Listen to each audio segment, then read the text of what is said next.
Richard Miles is a Pro Vice-Chancellor at Sydney Uni, and the retail doctor Brian Walker joins us this evening. Welcome to you both. We just said so much good news for so many days. Richard, I have to put it out there, you actually got to meet Prince Harry, so you get to start. OK, did I actually meet them? I stood very close to them. That was as much Fill as far us as in. I got. What was the picture? So it was Taronga Zoo, because Yes. Sydney Uni and Taronga have got an educational tie-up. So for their new educational and research institute, so I was there, and we were sort of put into sort of gold, silver, and some other category, and I was wondering what that was. But actually, I stood very, very close. Were you gold? Is that why you are No, I was Pro silver. Vice-Chancellor? Oh, okay. I was silver. So not quite gold yet. So you didn't quite get the hand. Well, he's actually a big hugger. He's kind of ignoring all protocol. You'd know a lot about this from your accent. Yes. He likes to hug. Yeah, he didn't hug me. No, he didn't hug you. But there's a lot of that going on. What do you think, Brian? He's a selective hugger. I think, well, look, from a retail consumer point of view, allegedly costing taxpayers $1 million, but what the heck? So fantastic, isn't it? And retailers and hospitality that get involved, have the right product, the Royal products range, they're doing well. So, and fantastic to see country areas like Dubbo. Yeah, which they've is done really got on board. Retail and consumer is tough in all these areas, and there's the Royals generating banana bread sales and all sorts of stuff. Absolutely. Good news. It's been a while since we've had a Royal tour of Australia. I'd personally kind of forgotten about the sheer star power that we're talking here. I mean, I just didn't realise that we would have streets lined and all this sort of stuff. I mean, incredible. I thought you were too young to remember the last one. Were you even born? Well, I don't know, it depends when it was, but these two are the big ones. You know, we just had the Royal wedding and they absolutely lit it up. Yeah, look, they have true star power. So, I mean, you know, they are exactly the couple that the royal family desperately needed. You know, in the UK, it's just like incredible. People are hysterical. Yeah. But isn't it fascinating? Because we have these conversations about Republican, the Republic movement, and how quiet it all becomes when we get a royal visit. Because they got no chance. Because they've got no chance. Not a chance We're too in excited. the world. Now, Australia has once again become the wealthiest household in the world. There's been some strong house prices, we know that, and some very powerful superannuation returns as well. So we're back on top of the Credit Suisse Global Survey. That's for the first time in 5 years. Median household wealth apparently $191,000. These are all averages. They're kind of a bit skewed because they're global as well. It's funny though, because Australians don't feel that wealthy, and you've just said we've got a very tough retail environment, which wouldn't be the case if we all did feel wealthy. Well, we've sunk, for those who can, we've sunk money into our houses in a big way, into property. Our credit card debt is allegedly $45 billion across the country. So, you know, you've got these two sides of the coin. And the dispersal of wealth is not quite as evenly spread as that might imply. Richard, what do you think? Can't tap into your house for spending, that's a problem. You know, being a Pom originally, so I've got to be a bit careful about talking about Australians whinging, but I'll tell you a little story, OK? And when I first arrived in this country in 2010, I remember getting a cab going out to Sydney Uni, and I asked the taxi driver, I said, well, how are things going? I've been in Europe, GFC, meltdown. He goes, oh, mate, we're doing it tough here. And I just remember this, doing it tough. Yeah. They weren't doing it tough at all compared with the rest of the world's in total meltdown. So there's a relativity. It's only just touching us. It's just, you know, you just realise that all of this is very relative, right? It just depends. Absolutely, and we've had 26 consecutive years of growth, economic growth. I think that's the number that people are citing. Some would argue driven somewhat by mining and sort of our resources over the years.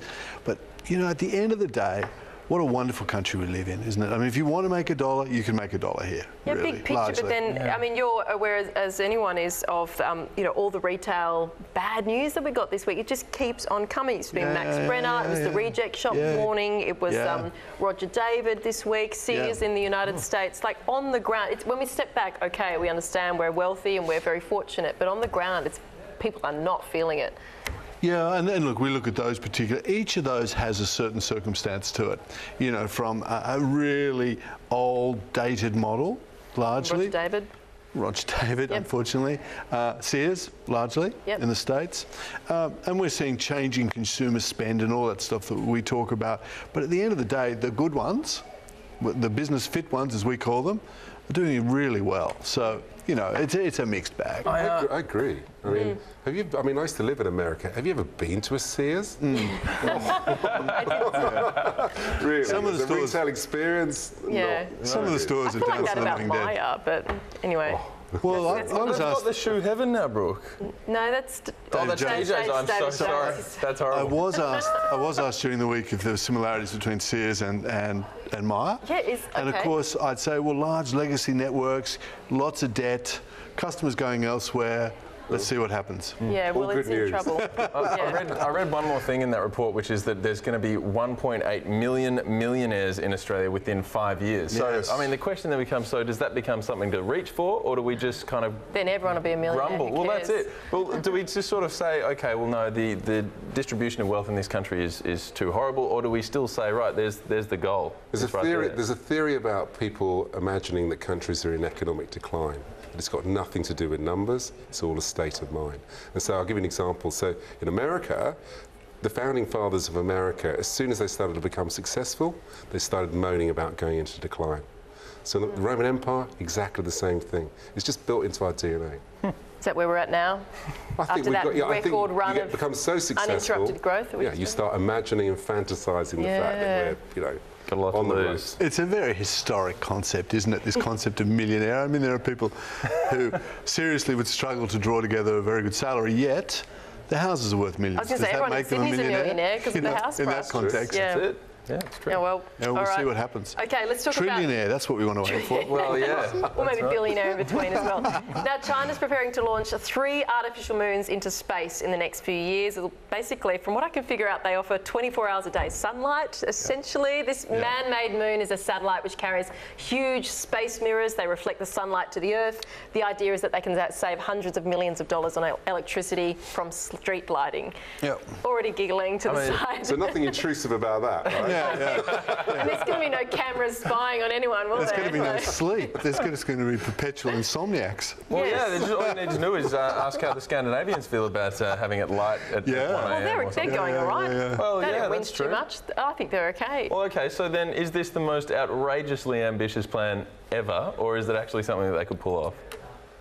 Do you know, you're probably, as a historian, you're probably asking the wrong person for that. But I would Need the say futurist. this is clearly a big status symbol, isn't it? I mean, yeah. we've had all these new islands, and now we're going to get some new moons. So, Yeah, it's up there. Sir Richard Branson landing on Mars might be another one.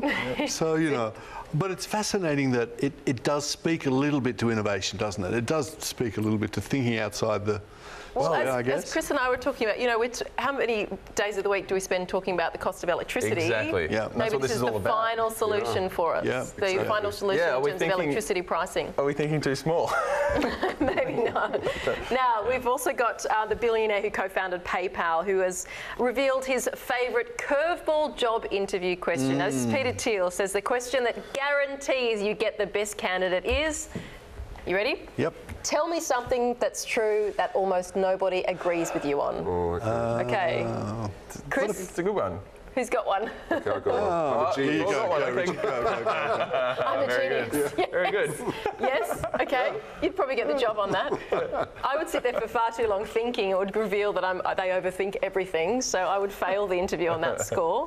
Chris, you got one? I do, and members of my family are going to groan to hear me say that it's all about recliner chairs for me. So what is the statement? I think the recliner chairs are excellent, and they need to be in my living room. I wouldn't say about probably everyone's living room, but I think they're great. And I've been shot down at every attempt at true comfort in my life. I want the one with the fridge and the armrest, you know, the real laying back the micro suede. Horrible, horrible. I think it'd be really comfortable. This guy is old before his time, let me tell you. He carries cash like an old man. And he likes Anyway. old man recliners. But the point is that no one agrees with me on this. I mean, maybe some people at home do. What about you? About the Brian? recliner chairs, that's no one right. agrees with you. No, no. They just can't believe it. It doesn't fit the image. No, they just don't It's think just that not they're a interesting. good Oh, look. That's okay. a true They statement. also look absolutely disgusting. That's don't they? what I get coming back my way. Yeah, exactly. I'm laughing because I think 12 months ago we finally threw out the lazy boy recliner that has it. been in the I would've corner had it. of the spare room. Chris would have jumped. Someone picked it up for $40 from an eBay sale, but it took about 5 years of convincing the other person in my household to get rid of it. So Brian, what maybe do you there's one person that this agrees is with you who I know. This is a sort of leisure thing, but I grew up on the beaches of Sydney, and I've surfed on surfboards for years and years and years, and the boards have gotten longer and bigger as I've gotten older, and I still think I'm pretty good.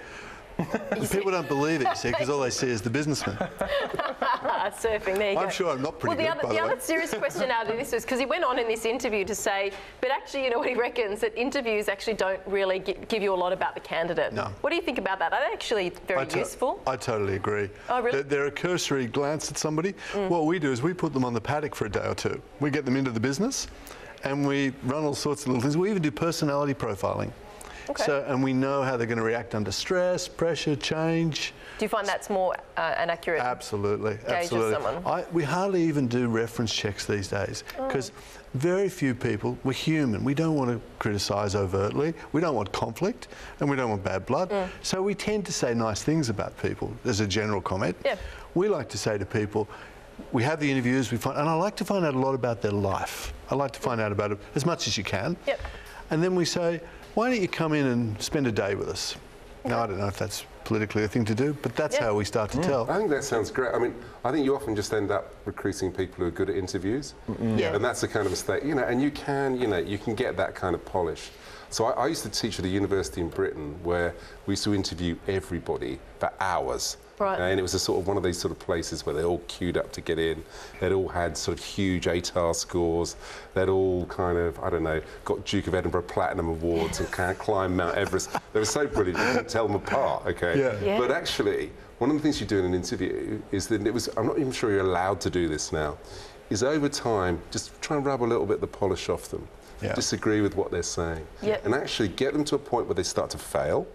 Then you know whether somebody's good. If you then give them a little bit of information, give them a little bit of something to help them, and if they get it, you know they're quick. Yeah. And those that just fall apart, I mean, and you know, right. And that's something which I find, or used to find, really sort of got you past that sort of polish of a really good education. And I agree with Richard. And some people, to your opening comment, are fantastic interviewees. They're so good at it. They're so polished. They give you the behavioural examples. They give you everything in cue. And you think, oh, you're a little bit too good to be true. That's quite often. As in you don't trust the interview process. Well, you kind of think, still want to see you in the game, because right now we're at the rehearsal stage.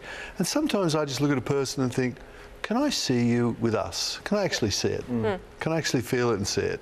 You've got to trust your gut in part of this. I suppose, Richard, with what you do, you've got to tick certain boxes. I know, like certain universities, you have to do some of those personality testings. And sure. I mean, we don't. I mean, obviously, we go very much on scores, etc. Yeah. So, you know, and many people. I mean, the thing you've got to remember about interviews is many people have never had the opportunity of interviews. It's a socio-economic thing.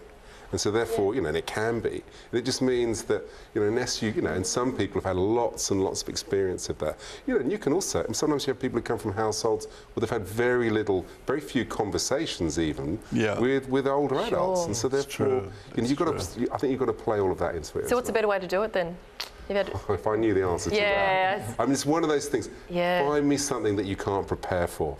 And the people will prepare for it. Yeah, for sure. Yeah, one of those little testy things we do is we'll give someone a topic and we'll just ask them to write us a few paragraphs about the topic. And the topic could be random or it can be very retail-like. And then we get it back and you look at the way they structure their answer, the way they think, the logic. Yeah. It's a really important part of it. And we do that with a set of numbers as well. Hi, I'm Brian Walker, CEO and founder of Retail Doctor Group. To succeed in today's fast-paced change of retail, talk with us or visit retaildoctor.com.au.